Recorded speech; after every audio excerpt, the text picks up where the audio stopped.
الحمدللہ رب العالمین والصلاة والسلام علی سید الانبیاء والمرسلین نبینا محمد وعلی آلہ وصحبہ اجمعین، اما بعد۔ محترم ناظرین کرام، احباب گرامی، دیگر سامعین، میری گفتگو اخوان المسلمون اور تکفیر کے تعلق سے چل رہی تھی، اور خاص طور سے سید قطب کے تکفیری افکار کی وضاحت کر رہا تھا کہ کس طرح سے انہوں نے اخوانیوں کے اندر تکفیر کی اس سوچ کو پختہ کیا ہے، مضبوط کیا ہے، اور انہوں نے اپنی مختلف کتابوں کے اندر خاص طور سے العدالہ الاجتماعیہ فی الاسلام، فی معالم الطریق، اور اسی طرح سے فی ظلال القرآن جیسی بارودی کتابوں کے اندر انہوں نے مسلم امہ کو کافر اور مرتد بنانے کے اصول وضع کیے ہیں اور گڑھے ہیں اپنی اس کتاب کے اندر۔ بہت ساری عبارتوں کو میں نے ذکر کیا حوالے کے ساتھ اور بتلایا کہ ان کی نظر میں کس طرح سے مسلم امہ اس وقت پوری کی پوری کافر اور مرتد ہے۔ اپنی اسی فکر کی یہ مزید وضاحت کرتے ہوئے لکھتے ہیں، يدخل في اطار المجتمع الجاہلی تلك المجتمعات التي تزعم لنفسها انها مسلمة لا لانها تعتقد بألوهية احد غير الله ولا لانها تقدم الشعائر التعبدية لغير الله ولكنها تدخل في هذا الاطار لأنه لا تدين بالعبودية لله وحده في نظام حياتها۔ کہہ رہے کہ جاہلی سماج میں وہ تمام سماج اس وقت داخل ہیں جو خود کو مسلمان کہتے ہیں، یعنی جو خود کو مسلمان کہتے ہیں وہ سب لوگ بھی اس جاہلی سماج کے اندر داخل ہیں۔ اس وجہ سے نہیں کہ یہ لوگ غیر اللہ میں سے کسی کے اندر الوہیت کا عقیدہ رکھتے ہیں جس طرح سے کفار رکھتے ہیں۔ کہہ رہے ہیں کہ میں ان سب کو کافر اور مرتد اس لیے نہیں مان رہا ہوں کہ یہ کفار کی طرح سے عقیدہ رکھتے ہیں کہ غیر اللہ کے اندر الوہیت کا عقیدہ رکھتے ہیں، یعنی اللہ کو چھوڑ کر کے غیروں کو بھی معبود سمجھتے ہیں۔ ایسی کوئی بات نہیں ہے۔ حالانکہ کوئی کافر اگر ہوگا تو یہی ساری وجوہات ہو سکتے ہیں۔ کیا کہتے ہیں؟ اور اس وجہ سے بھی کہ کچھ عبادات کے شاعر غیر اللہ کے لیے کرتے نظر آتے ہیں، جیسے مشرک اور بدعتی ہیں، آپ کہہ سکتے ہیں کہ بہت ساری چیزیں جو کفار اور مشرکین کرتے ہیں بہت ساری چیزیں مسلمان بھی کرتے ہیں۔ تو کہہ رہے اس کی وجہ سے بھی میں انہیں نہیں کہہ رہا ہوں، یہ حکم نہیں لگا رہا ان پر، بلکہ کیا وجہ ہے؟ یہ وجہ ہمیں دیکھنا، انہوں نے خود صراحت کی ہے۔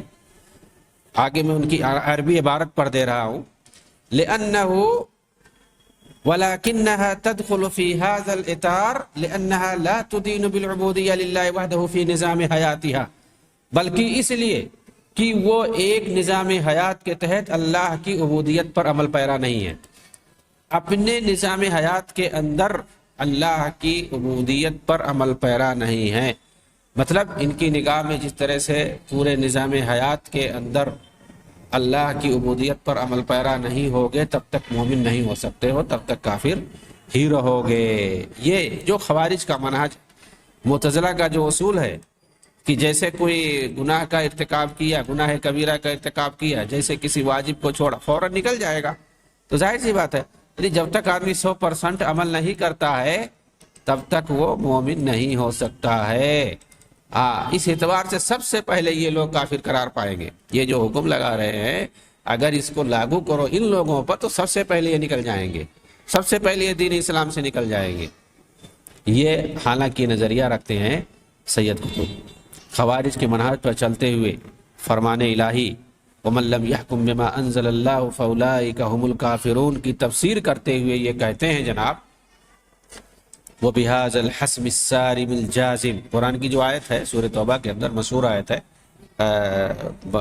اہل کتاب کے تعلق سے نازل ہوئی ہیں، اس وقت کئی آیتیں ہیں، وَمَن لَّمْ يَحْكُم بِمَا أَنزَلَ اللَّهُ فَأُولَٰئِكَ هُمُ الْكَافِرُونَ، جو کتاب اللہ کی روشنی میں فیصلہ نہیں کرے گا وہ کافر ہے۔ تو اس طرح سے اللہ تعالیٰ کی جو وحی ہے اس کی روشنی میں جو بھی فیصلہ نہیں کرے گا، کوئی بھی ہو، تو ہر انسان کو یہاں پر کافر کہا گیا ہے اگر جو کتاب اللہ کی روشنی میں کوئی فیصلہ نہیں کرتا ہے۔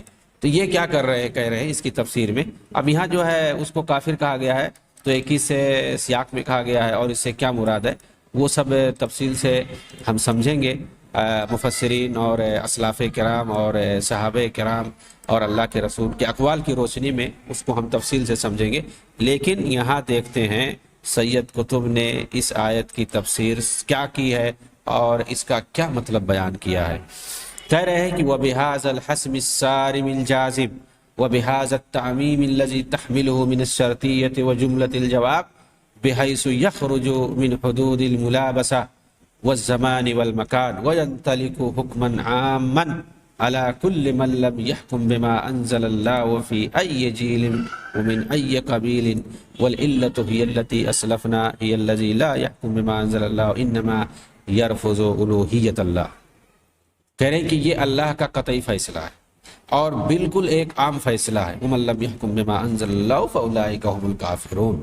کہہ رہے ہیں یہ اللہ کا قطعی عام فیصلہ ہے جو ہر زمان و مکان سے آزاد ہو کر فیصلہ سنا رہا ہے کہ کوئی بھی نسل اور قبیلے کا ہو، اگر اللہ کے نازل کردہ وحی کے مطابق فیصلہ نہیں کرے تو وہ اللہ کی الوہیت کا منکر ہے۔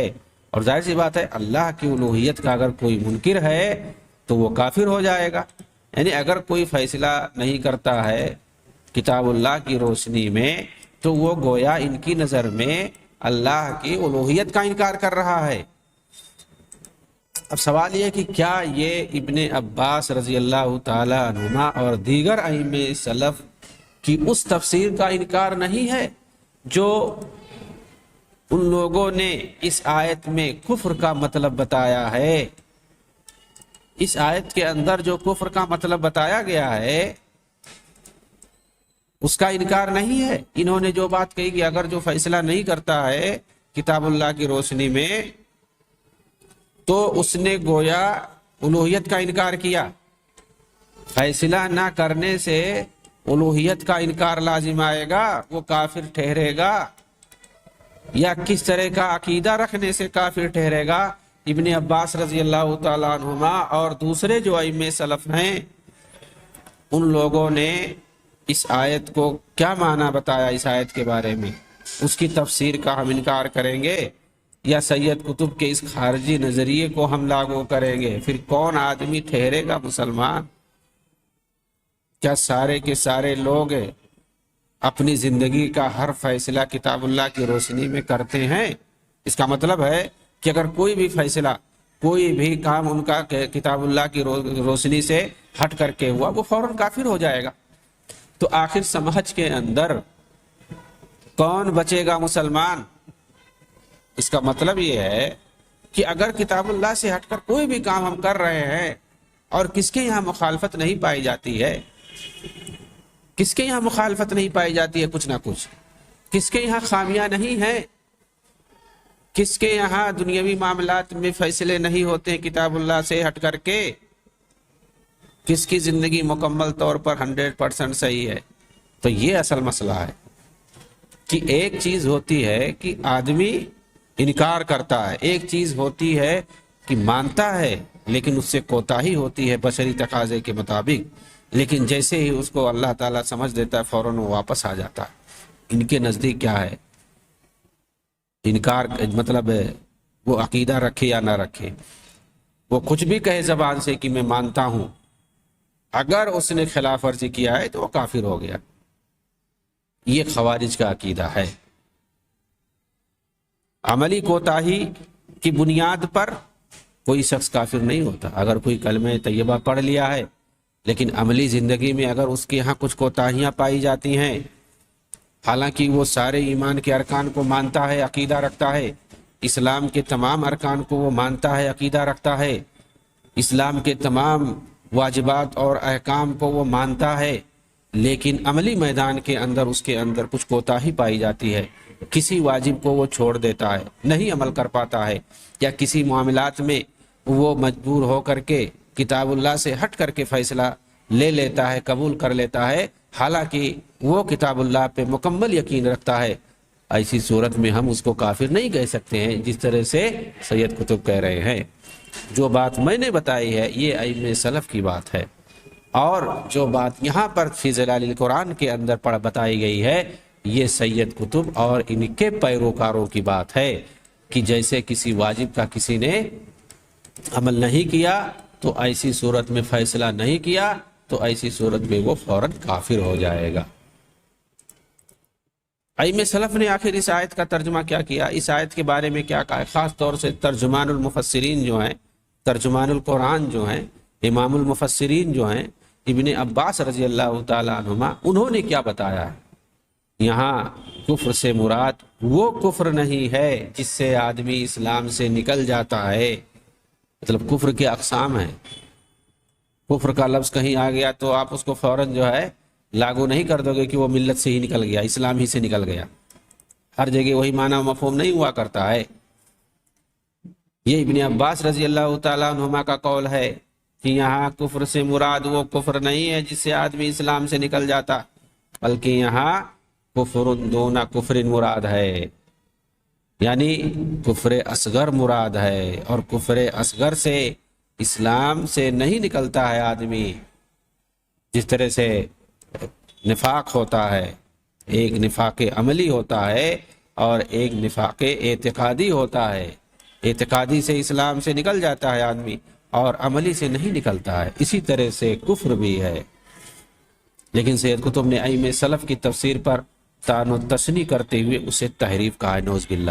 یعنی ابن عباس رضی اللہ تعالیٰ عنہما، صحابہ کرام جیسی شخصیتوں نے جو تفسیر کی ہے اور دوسرے مفسرین نے، ائمہ سلف نے جو تفسیر کی ہے قرآن کی، اس آیت کی خاص طور سے سید قطب کہہ رہے ہیں ان لوگوں نے تحریف کی ہے، نعوذ باللہ، اور انہوں نے سب سے صحیح مفہوم بتایا ہے۔ 14ویں صدی عیسوی میں، 14ویں صدی ہجری کے اندر انہوں نے تفسیر صحیح کی ہے اور باقی صحابہ نے تفسیر غلط کی ہے ان کی نظر میں، نعوذ باللہ من ذالک۔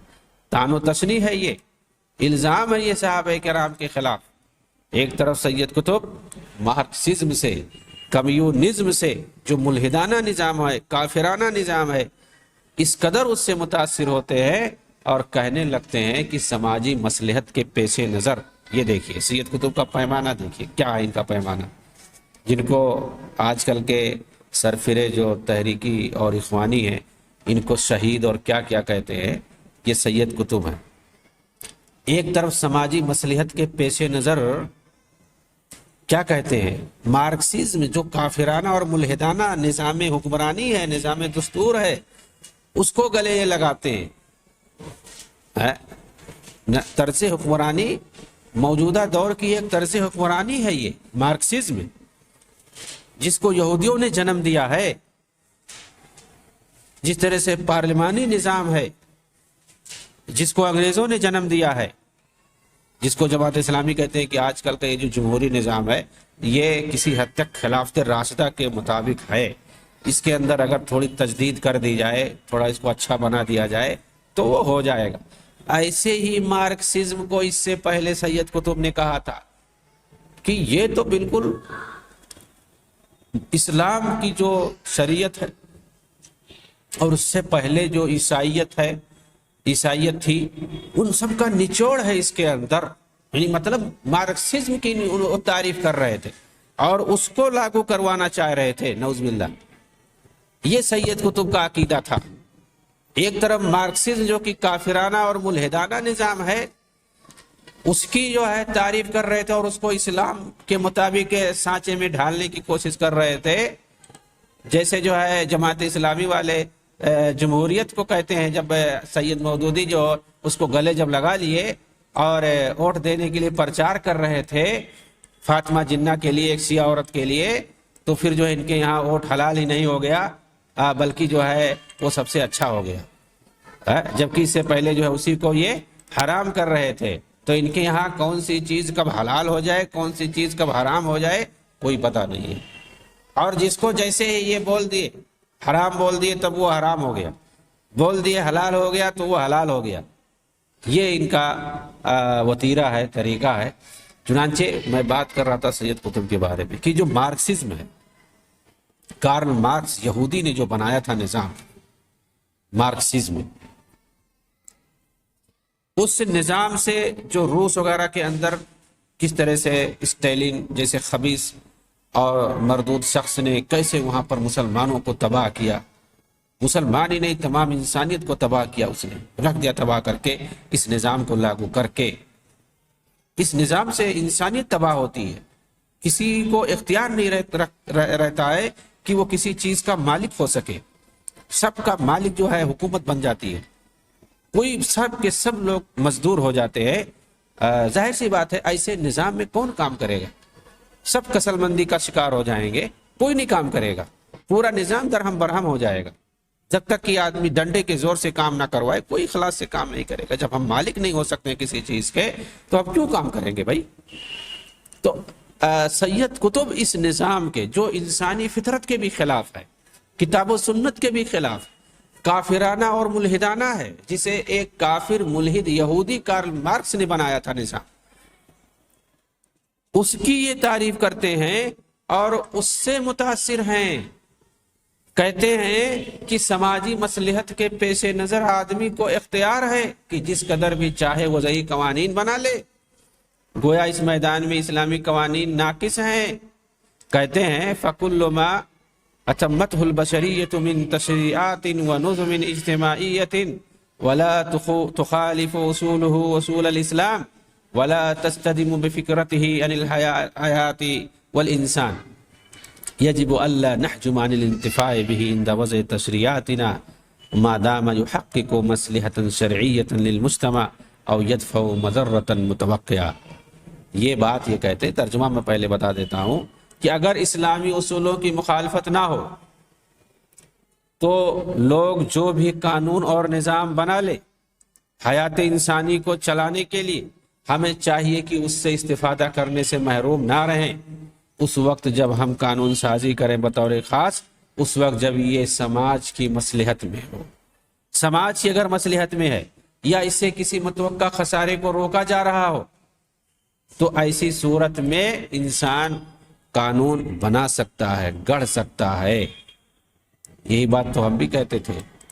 تو پھر سب کو اگر کوئی بنانا مسلمان اگر قانون بناتا ہے تو پھر وہ تو طاغوت ہو جاتا ہے، اپنی طرف سے فیصلہ کرتا ہے، اور اگر کافر ایک ملحد قانون بناتا ہے اپنی طرف سے تو اس سے استفادہ کرنے کی بات یہ خود کہہ رہے ہیں۔ کیوں؟ یہ اس وقت کہہ رہے تھے جب یہ متاثر تھے مارکسزم سے، اور ایک جگہ تو بالکل کارل مارکس کے بھیس میں آ کر حکومت کو اس قدر اتھارٹی دے دی کہ وہ جس کی پراپرٹی چاہے چھین لے۔ بھائی یہ کیا یہ اصول کتاب و سنت کے اصول کے خلاف نہیں ہے کہ کسی کی پراپرٹی کو آپ چھین لو؟ سید قطب نے کہا یہ چیز معرکۃ الاسلام والراسمالیہ، اس کے اندر انہوں نے یہ بات کہی ہے صفحہ نمبر 44 پر۔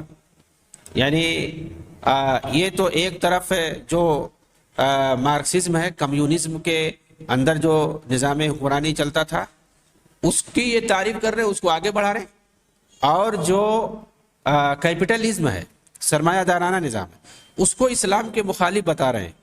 لیکن مارکسزم جو ہے اس کو اسلام کے قریب بتا رہے ہیں کہ یہ اسلام جیسا نظام ہے۔ مارکسزم کو انہوں نے اسلام کے مطابق بتا دیا، اور جو کیپٹلزم ہے یعنی سرمایہ دارانہ نظام ہے، امریکہ وغیرہ کے اندر جو چلتا تھا نظام، آخر جو ہے ظاہر سی بات ہے کوئی بھی نظام ہو وہ انسانی ترقی کے لیے، انسانی فائدے کے لیے بنایا جاتا ہے، ٹھیک ہے؟ اس میں جو بھی چیزیں اگر انسانوں کے لیے مناسب ہوں اس کو لیا جا سکتا ہے، اور اس کے اندر جو چیزیں ٹکرا رہی ہوں کتاب و سنت سے اس کو انکار کیا جاتا ہے۔ دنیاوی معاملات میں کوئی مسئلہ نہیں، ہم یہ دیکھیں گے کہ کتاب و سنت سے، شریعت سے کوئی چیز ٹکرائے نا تو کوئی بھی چیز ہو ہم اس کو لے سکتے ہیں۔ لیکن یہ کہاں کی دانشمندی ہے کہ کسی چیز کو مکمل طور سے کہہ دو یہ اسلام کے مخالف ہے، اور کسی چیز کو کہہ دو یہ تو مطلب اسلام کے جوہر کے بالکل مطابق ہے، انسانی فطرت کے مطابق ہے، ایسے ہی ہونا چاہیے۔ یہ حکومت کے اختیار میں ہے۔ کیا کہہ رہے ہیں سید قطب؟ فی ید الدولہ ان تنزیل الملکیات والثروات جمیعا، یہ حکومت کے اختیار میں ہے کہ اگر چاہے تو لوگوں کی ساری پراپرٹی اور ملکیت چھین لے کہ بھئی اختیار کس نے دیا آپ کو، اور نئے سرے سے سب کے اندر تقسیم کر دے. وَتُعِيدُ تَوْزِيعَهَا عَلَىٰ أَسَاسٍ جَدِيدٍ، کہ کسی نے ایسا کیا ہے. وَلَوْ كَانَتْ هَٰذِهِ الْمِلْكِيَّاتُ قَدْ قَامَتْ عَلَى الْأُسُسِ الَّتِي يَعْتَرِفُ بِهَا الْإِسْلَامُ، گرچہ یہ تمام پراپرٹی ان اسلامی اصولوں کے مطابق ہی قائم کیوں نہ رہی ہوں جن کو اسلام مانتا ہے. یعنی اسلامی شریعت کے مطابق، قانونی شریعت، قانونی اعتبار سے اگر کسی نے پراپرٹی جمع کی ہے، حلال طریقے سے اگر کسی نے اگر پراپرٹی جمع کی ہے، مال اور دولت کو اکٹھا کیا ہے، اس کو بھی یہ ضبط کرنے کا حکم دے رہے ہیں باقاعدہ، اور جائز قرار دے رہے ہیں اس کو.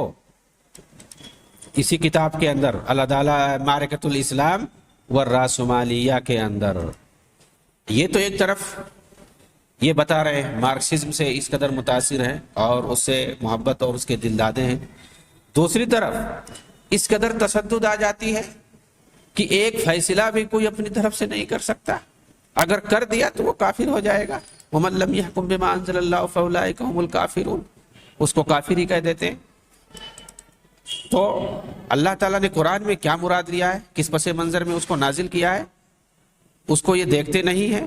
یہاں پر کفر سے کیا مراد ہے، بس فیصلہ نہیں کیا تو وہ کافر ہو گیا. سید قطب نے فرمان باری تعالیٰ سورہ توبہ کی یہ بھی آیت ہے فی ظلال القرآن کے اندر 1669 نمبر صفحہ پہ لکھتے ہیں، وفی الرقاب، جو آیت الصدقہ سے مشہور ہے، صدقات والی جو آیت ہے انما صدقات للفقراء، اس آیت کی تفسیر میں جس میں کہ وفی الرقاب اور گردن کے آزاد کرانے میں بھی صدقہ اور خیرات اور زکوٰۃ کا مال دیا جا سکتا ہے. زکوٰۃ اصل مراد ہے وہاں پہ، اس مال کو دیا جا سکتا ہے گردن کے آزاد کرنے میں، مطلب غلام آزاد کرنے میں. تو اس آیت کے اندر جو وفی الرقاب کا لفظ ہے، غلام کے آزاد کرنے کی جو بات ہے، اس میں آزاد اگر کوئی آزادی کسی کو مل رہی ہے تو زکوٰۃ کا مال دے سکتے ہیں تاکہ وہ اپنے آقا کو ادا کر کے آزادی حاصل کر لے. اگر طے شدہ کچھ مال رکھا ہوا ہے کہ بھئی تم اتنا پیسہ دے دو تم آزاد ہو جاؤ گے، تو ایسی صورت میں ہے کہ اگر اس کا لوگ سپورٹ کر دے، مالی تعاون کر دیں، اچھی بات ہے. لیکن اگر کوئی زکوٰۃ بھی دینا چاہے تو دے سکتا ہے، جائز ہے. اس کی تفسیر میں وفی الرقاب کے اندر یہ کیا کہتے ہیں سید قطب، باقاعدہ اسلامی شریعت پر حملہ کیا انہوں نے. کہا کہ غلامی کا نظام ایک موقف نظام تھا جو پوری دنیا میں نافذ چلا آ رہا تھا، ایک موقف یعنی موقت نظام تھا. اسی لیے مسلمان بھی دشمنوں کو غلام بنا لیتے تھے، یعنی رائج تھا دنیا کے اندر، اس لیے دیکھی دیکھا مسلمان بھی غلام بنا لیا کرتے تھے. لیکن یہ اسی وقت تک تھا جب تک کہ دنیا نے ایک نیا نظام نہیں بنا لیا. نیا نظام بنا لیا دنیا نے 1945 کے اندر، اور آرڈر آ گیا اقوام متحدہ کی طرف سے کہ اب غلامی جائز نہیں ہے، کوئی کسی کو غلام نہیں بنا سکتا ہے، باقاعدہ یہ قانون بن گیا ہے. تو یہ کیا کہہ رہے ہیں، ظاہر سی بات ہے وہ تو اقوام متحدہ کا قانون ہے، اسلامی نظام میں ایسا تھوڑی کچھ ہے کہ مانیں گے اس کو ہم. تو یہ کہہ رہے ہیں کہ دنیا نے اب ایک نیا نظام بنا لیا ہے، مطلب ان کے نزدیک اب غلام نہیں بنا سکتے ہیں، اب غلام بنانا جائے. کہاں بھائی یہ حکم نازل ہوا ہے، کیسے، یہ کیا کب سے منسوخ ہو گیا؟ بھائی منسوخ ہونے والی بھی تو آیت یا حدیث چاہیے، فرمان رسول یا فرمان خدا چاہیے ہمارے پاس، کہ تمہارے کہنے سے یا اقوام متحدہ کے کہنے سے وہ چیز ختم ہو جائے گی. تو یہ کیا کہہ رہے ہیں، اس کو سمجھنے کی ضرورت ہے کہ غلامی کا نظام ایک موقت نظام تھا، وقتی تھا، پوری دنیا میں چلے آ رہا تھا. اسی لیے مسلمان بھی غلام بنا لیتے تھے. لیکن یہ اسی وقت تک تھا جب تک کہ دنیا نے ایک نیا نظام نہیں بنا لیا. اب نیا نظام بنا لیا تو کہنے اب ختم ہو گیا، نعوذ باللہ. کیا یہ قانون شریعت کا انکار نہیں ہے؟ آخر خود سید قطب اپنے ہی فرمان سے کافر نہیں ہو گئے جو کہتے ہیں کہ ان من اتا بشرا فی شریعت من عند نفسه ولو فی جزئیت صغیرہ فانما هو مشرک ان کان فی الاصل مسلما ثم فعلها فانما خرج بها من الاسلام الى الشرك ایضا مهما بقي بعد ذلك يقول اشهد ان لا اله الا الله بلسانه بینما ہوا یتلقی من غیر اللہ و یطیع غیر اللہ. یہ پورا حکم سنا رہے اپنی طرف سے باقاعدہ فیصلہ سنا رہے ہیں کہ کیسے آدمی کافر ہو جاتا ہے. کہہ رہے شریعت کے اندر اگر کوئی کسی انسان کی فرما برداری کرے گا گرچہ ایک چھوٹی ہی جزیے پر کیوں نہ ہو وہ مشرک ہوگا. اگر وہ پہلے حقیقت میں مسلم رہا ہوگا کیونکہ اپنے اس عمل سے وہ اسلام سے نکل کر شرک میں جا پہنچا، گرچہ وہ بعد میں کلمہ لا الہ الا اللہ کا اقرار کرے جبکہ وہ دوسری طرف غیر اللہ کی بات لے رہا ہے اور غیر اللہ کی فرما برداری کر رہا ہے. یہ جو حکم یہ بتا رہے ہیں کہ جو غلامی کا نظام تھا وہ وقتی طور پر تھا، مسلمان بھی بنا لیتے تھے، لیکن یہ اسی وقت تک تھا جب تک کہ ایک نظام بن نہیں گیا، دنیا نے بنا نہیں لیا. تو کیا اپنے اس قول سے یہ خود نہیں نکل گئے؟ اب بتائیے. آخر سید قطب نے جس طرح صحابہ کرام اور بعد کے سلف صالحین پر بھروسہ کر کے جس طرح قرآن کی آیتوں کو مانا اور ان پر یقین کیا، اسی طرح ان صحابہ کی تفاسیر پر بھروسہ کیوں نہیں کیا؟ بھئی قرآن کو مانتے ہیں، کس وجہ سے مانتے ہیں؟ انہی صحابہ کرام نے تو لایا، انہی لوگوں نے تو روایت کیا، ہم تک پہنچایا، منتقل کیا. تو جنہوں نے قرآن ہم تک پہنچایا اور ہم قرآن کو مان رہے ہیں تو انہی نے تو تفسیر بھی کی ہے، تو اس تفسیر کو ہم کیوں نہیں مان رہے ہیں؟ ان کی تفسیر پر ہم بھروسہ کیوں نہیں کر رہے ہیں؟ کیا یہ ثابت نہیں کرتا کہ انہوں نے ایسا صرف اور صرف خارجیت کے جراثیم سے متاثر ہونے کی وجہ سے کیا ہے؟ علامہ خطیب بغدادی نے تاریخ بغداد میں ایک واقعہ نقل کیا ہے، یہ بہت ہی بہترین واقعہ ہے. ہو سکتا ہے بہت سے خارجی سوچ رکھنے والے، تکفیری سوچ رکھنے والے اس سے کچھ نصیحت حاصل کریں. کہتے ہیں کہ جسے حسن ابن خضر نے روایت کیا ہے کہ میں نے ابن ابی دعاد سے یہ کہتے ہوئے سنا کہ مامون رشید کے پاس ایک خارجی لایا گیا، ایک خارجی کو پکڑ کر کے لایا گیا. مامون رشید جو خلیفہ تھا اپنے دور کا، عباسی خلیفہ. اور جب وہ خارجی سامنے آیا تو مامون نے اس سے پوچھا آخر تم نے ہماری حکومت کے خلاف خروج کیوں کیا؟ بغاوت تم نے کیوں کیا؟ بغاوت کیا تھا، پکڑا گیا، جیل میں ڈالا گیا. تو اس کو سامنے لایا گیا اسے پوچھ تاچھ کے لیے. تو مامون رشید جو ہارون رشید کا لڑکا تھا، اور ہارون رشید کے بعد امین رشید، اور پھر اس کے بعد یہ مامون رشید خلیفہ بنا تھا، یہ دوسرا ولی عہد تھا.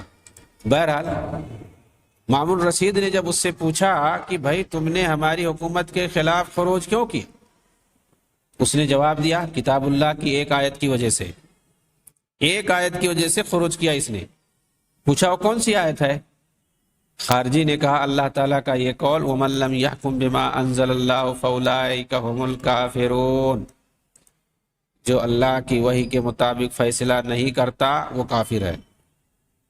اس کے بعد مامون نے پوچھا اس سے کیا تم اس آیت کے منزل من اللہ ہونے کا عقیدہ رکھتے ہو؟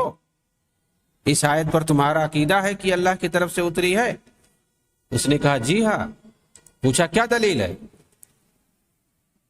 کون سی دلیل ہے تمہارے پاس؟ کیا پروف ہے تمہارے پاس کہ یہ اللہ کی طرف سے اتری ہوئی آیت ہے؟ اس نے کہا امت کا اجماع، پوری امت مانتی ہے، یہی ہمارے لیے دلیل کافی ہے. مامون نے کہا پھر جس طرح تم اس آیت کے نزول میں امت کے اجماع پر راضی ہو، اسی طرح اس آیت کی تفسیر میں بھی راضی ہو جاؤ. امت نے جو تفسیر کی ہے، جو ترجمہ اور مفہوم بتایا ہے اس آیت کا، وہ مفہوم کیوں نہیں لیتے ہو؟ اس نے کہا امیر المومنین آپ نے سچ کہا. اس کے دماغ کی بتی جل گئی، وہ سمجھ گیا. تاریخ بغداد کے اندر خطیب بغدادی نے اس واقعے کو نقل کیا ہے، جلد نمبر 10 صفحہ نمبر 186. لیکن میں سمجھتا ہوں کہ آج کے اخوانی خوارج اتنی آسانی سے نہیں سمجھ پائیں گے، کیونکہ انہیں حقیقت میں سمجھنا ہی نہیں ہے. یہ تو صرف اپنی فکر دوسروں کو سمجھانے کے لیے پیدا ہوئے ہیں، انہیں دوسروں کی فکر نہیں سمجھنی ہے. دوسرا کیا کہہ رہا ہے اس کو نہیں سننا ہے، صرف اپنی یہ ہانکتے ہیں بس. اس کے بعد خاموش ہو جائیں گے، کان بند کر لیں گے. ورنہ سید قطب ہوں یا دوسرے تکفیری سوچ رکھنے والے، یہ صرف موجودہ دور ہی کے لوگوں کو کافر نہیں سمجھتے اور ان کی تکفیر نہیں کرتے ہیں، بلکہ ان لوگوں نے تو پہلے کے لوگوں کی بھی تکفیر کر ڈالی ہے. چنانچہ سید قطب نے سیدنا معاویہ رضی اللہ تعالیٰ عنہ سے برات کا اظہار کرتے ہوئے اور ابو سفیان رضی اللہ تعالیٰ عنہ نیز دیگر بنی امیہ کی تکفیر کرتے ہوئے کیا کیا کہا ہے، آپ اگر سنیں گے تو حیران ہو جائیں گے، پریشان ہو جائیں گے کہ کیسی کیسی باتیں انہوں نے کہی ہیں، نعوذ باللہ. میں اس پر اپنی بات ختم کرتا ہوں. اگلی سیشن کے اندر میں بتاؤں گا کہ کس طرح سے سید قطب نے صحابہ کرام کی تکفیر کی ہے، حضرت معاویہ کی، عمرو بن عاص اور اس طرح سے دیگر بنی امیہ کی، یعنی بنی امیہ کی عمومی طور پر کس طرح سے ان میں صحابہ خاص طور سے جو تھے ان کی تکفیر کی ہے. یعنی بالکل انہوں نے وہ طریقہ اختیار کیا ہے جو شیعہ روافض کا ہے، اور انہی کو یہ آج کر کے جو تحریکی اور اخوانی ہیں ان کو شہید اور کیا کیا ٹائٹل دیتے ہیں، نعوذ باللہ. اللہ تعالیٰ ان کے تکفیری عقائد سے ہمیں محفوظ رکھے. آمین. وآخر دعوانا ان الحمد للہ رب العالمین. والسلام علیکم ورحمۃ اللہ وبرکاتہ.